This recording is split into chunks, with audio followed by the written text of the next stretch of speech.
नमस्ते। आदर्श विद्या मंदिर की ऑनलाइन कक्षा में आप सभी का स्वागत करती हूँ। आज आपको पता होगा कक्षा 7वीं का टॉपिक लिया है हमने, जिसका नाम है जीवों में श्वसन। श्वसन का अर्थ सिर्फ सांस लेना नहीं होता है।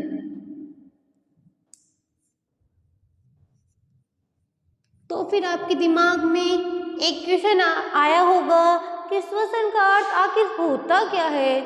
तो ना दिमाग में बिठा लेना कि श्वसन के अंदर बहुत सी प्रक्रियाएं आती है, जैसे परिवहन हो गया, आपका उत्सर्जन हो गया और पाचन तंत्र हो गया।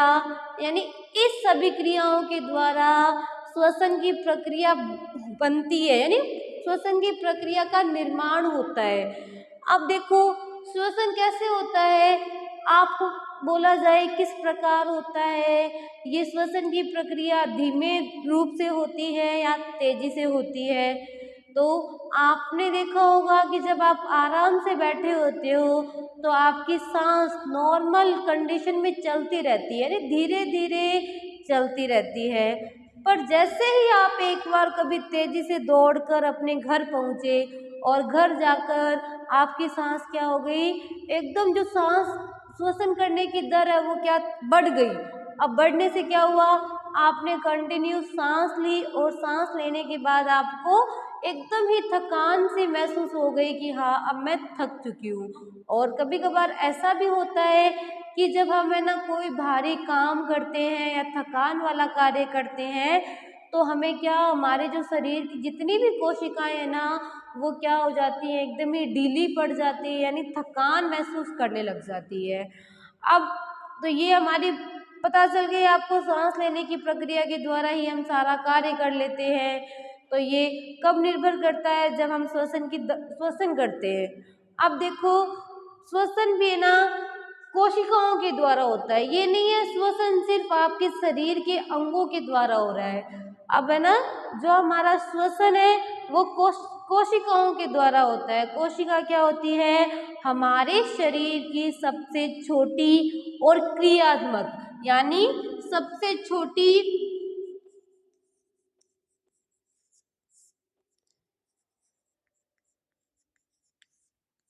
एवं सबसे छोटी एवं क्रियात्मक संरचनात्मक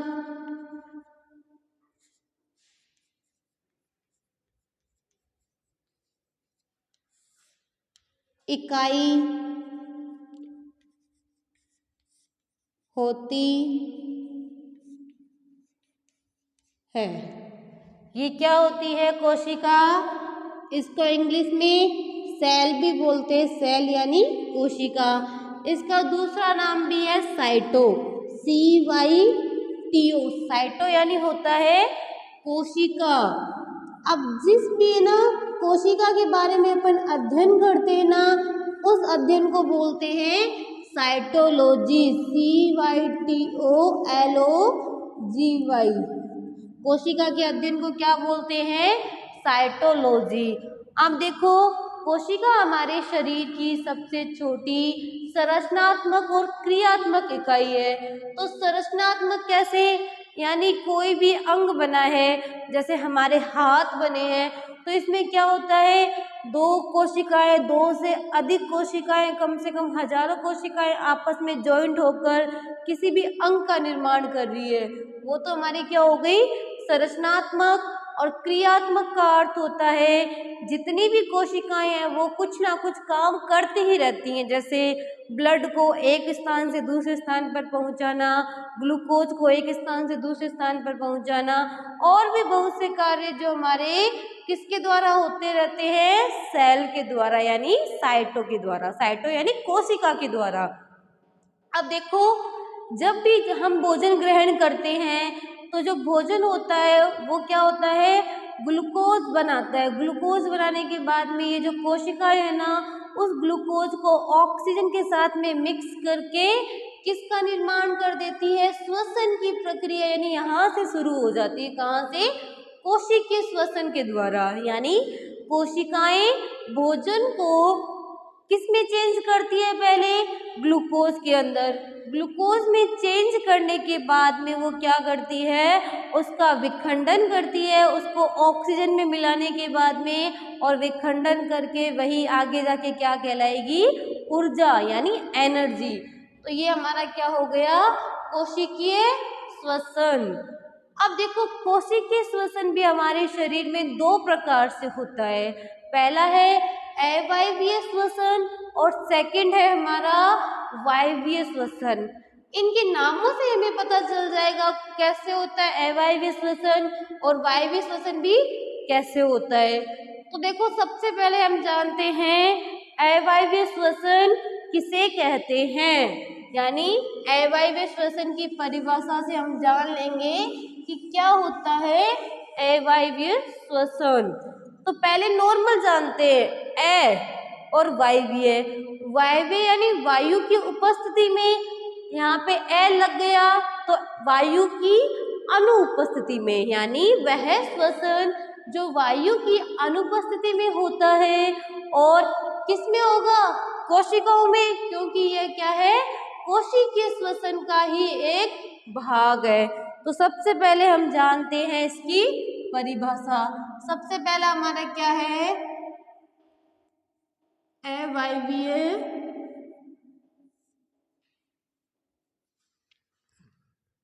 श्वसन।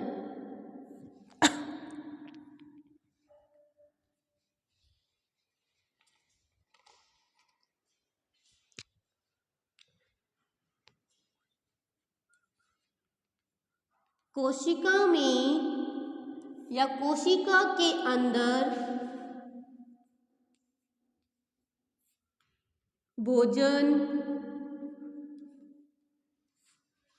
कोशिका के अंदर भोजन ग्लूकोज में परिवर्तित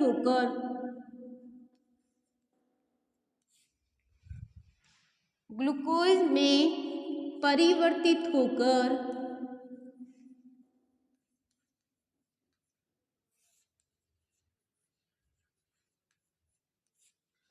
ऑक्सीजन के साथ,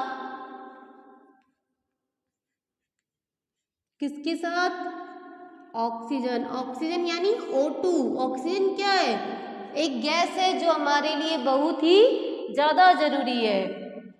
ऑक्सीजन के साथ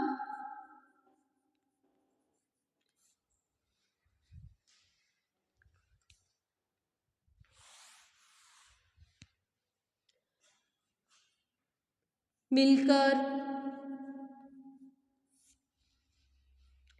देखो अवायवीय श्वसन यानी कोशिका के अंदर भोजन ग्लूकोज में परिवर्तित होकर ऑक्सीजन के साथ में मिलकर यह क्या करता है, ऊर्जा का निर्माण करता है। ऊर्जा का निर्माण करता है, यह तो कहलाएगा हमारा अवायवीय श्वसन। अब इसको ना हम अभिक्रिया के थ्रू समझेंगे तो हमें समझ में आ जाएगा।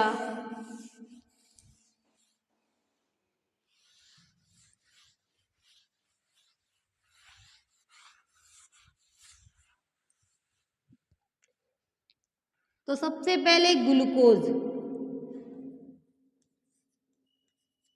अब ग्लूकोज किसकी उपस्थिति में, ऑक्सीजन की। O2 का मैंने शॉर्ट मतलब ऑक्सीजन का शॉर्ट लिखा है मैंने O2 यानी ऑक्सीजन गैस, O2 की उपस्थिति में।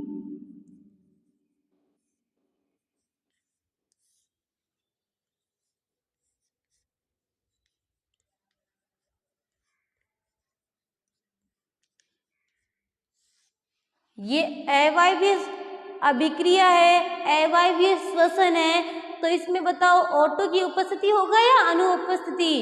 तो आपको इसको देख के पता चल जाएगा कि इसमें ऑक्सीजन की उपस्थिति होगी या अनुपस्थिति। ये क्या है, ए यानी अनुपस्थिति। तो आप क्या यहाँ पे क्या लिख दोगे, अनुपस्थिति, ऑक्सीजन की अनुपस्थिति में। अब ग्लूकोज जब ऑक्सीजन की अनुपस्थिति में अभिक्रिया करता है, कोशिका के अंदर जाकर ऑक्सीजन के साथ में वो मिलेगा ही नहीं, तो ये किसका निर्माण कर देगा?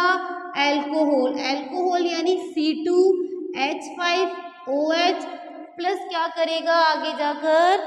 ये कार्बन डाइऑक्साइड में टूटेगा और टूटकर और साथ में जल का भी निर्माण कर देता है। यानी ग्लूकोज यानी जो हमने भोजन खाया है वो ग्लूकोज में परिवर्तित हो गया, और ग्लूकोज में परिवर्तित हुआ तो उसको ऑक्सीजन नहीं मिली, और ऑक्सीजन नहीं मिली तो वो आगे जाकर और चेंज होगा, और किस में चेंज हुआ? वो अल्कोहल। अल्कोहल यानी शराब जानते हो आप, जिसका सूत्र होता है C2H5O6 प्लस CO2। CO2 यानी कार्बन डाई ऑक्साइड। C यानी कार्बन, डाई का अर्थ होता है ये टू को क्या बोलते हैं हम? डाई, और O को ऑक्सीजन प्लस जल।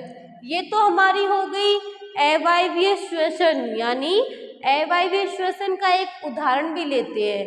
उदाहरण हमने पहले भी लिया था, मैं आपको दोबारा रिपीट कर देती हूँ।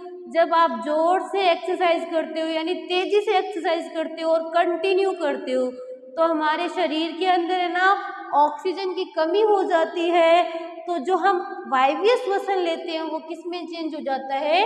अवायवीय श्वसन के अंदर। और ज़्यादा ही एक्सरसाइज करने से हमारे पैरों में, हमारे शरीर के विभिन्न अंगों में ऐंठन उत्पन्न हो जाती है, यानी हमारे शरीर में दर्द होने लग जाता है। तो क्या होगा उस टाइम? जो ग्लूकोज होता है ना वो आगे जाकर अल्कोहल में चेंज हो जाता है, और अल्कोहल में चेंज होगा ना तो ये जो अल्कोहल हमारे ना शरीर में बन जाती है। बनने के पश्चात ये क्या करती है? हमारे शरीर के जितने भी अंग है ना उनमें अलग अलग कार्य करने लग जाती है, यानी उनमें दर्द का उत्पन्न करना। अल्कोहल हमारे शरीर में चेंज हो जाएगी, ग्लूकोज आगे जाकर तो क्या होगा? हमारे शरीर में दर्द का पता चलेगा, ऐंठन का पता चलेगा, और हमारे पैरों में, हाथों में और भी मांसपेशियों में हमारे दर्द होने लग जाएगा। ये तो है हमारा अवायवीय श्वसन। अब सेकंड हम पढ़ते हैं वायवीय श्वसन। कौन सा है? वायवीय श्वसन, यानी ऐसा श्वसन जो किसकी उपस्थिति में होगा? वायु की। यानी वायवीय है तो वायु की उपस्थिति में, और अवायवीय है तो वायु की अनुपस्थिति में। अब देखो हम आराम से कहीं पे बैठे हैं और हमारी सांसों की जो दर है ना वो भी नॉर्मल है एकदम, तो वो कौन सा श्वसन होगा? वायवीय श्वसन। क्योंकि ये जब है ना शरीर में कोशिकाओं के अंदर जब भोजन जाता है यानी ग्लूकोज में चेंज हो जाता है वो भोजन, तो क्या होगा? अच्छे से कार्बन डाइऑक्साइड का निर्माण होगा और फिर जल का निर्माण हो जाएगा, और आगे जाकर इस श्वसन के अंदर ये जो चीजें दोनों हमें ना नए पदार्थ मिलते हैं, हमारे शरीर के द्वारा ये बाहर त्याग दिए जाते हैं। यानी कार्बन डाइऑक्साइड को हम श्वसन की प्रक्रिया के द्वारा पुनः क्या कर देते हैं? बाहर निकाल देते हैं। तो ये हमारी क्या हो गई? वायवीय श्वसन। ऐसा श्वसन जो वायु की उपस्थिति में होता है, और ये आगे जाकर किस में कन्वर्ट होगा? केवल कार्बन डाइऑक्साइड में और जल के अंदर। तो आपको पता चल गया। अब देखो जब भी आपसे पूछा जाए अवायवीय श्वसन और वायवीय श्वसन, इन दोनों के बीच में डिफरेंट बताइए। तो डिफरेंट यानी अंतर आप कैसे बताओगे? एक साइड तो रख लो आप वायवीय श्वसन, एक साइड रख लो अवायवीय श्वसन। यानी अवायवीय श्वसन के अंदर हम पढ़ेंगे कि ऐसा श्वसन जो वायु की अनुपस्थिति में हो, और वायवीय श्वसन के अंदर हम पढ़ेंगे ऐसा श्वसन जो वायु की अनुपस्थिति में होता हो। और सेकंड टॉपिक पढ़ेंगे हम इसका, वायवीय श्वसन के अंदर जो अभिक्रिया होती है उसमें हमें कार्बन डाइऑक्साइड और जल मिलता है, जबकि जो अवायवीय श्वसन होता है उसके अंदर अभिक्रिया में हमें क्या मिलता है, अल्कोहल मिलता है और साथ में कार्बन डाइऑक्साइड प्लस जल मिलता है। और आप बहुत से उदाहरण के द्वारा बता सकते हो कि है ना अवायवीय श्वसन कौन सा है और वायवीय श्वसन कौन सा है। तो आज हम इतना ही पढ़ेंगे और आपको इसकी PDF आपके व्हाट्सएप नंबर पर प्राप्त हो जाएगी। धन्यवाद।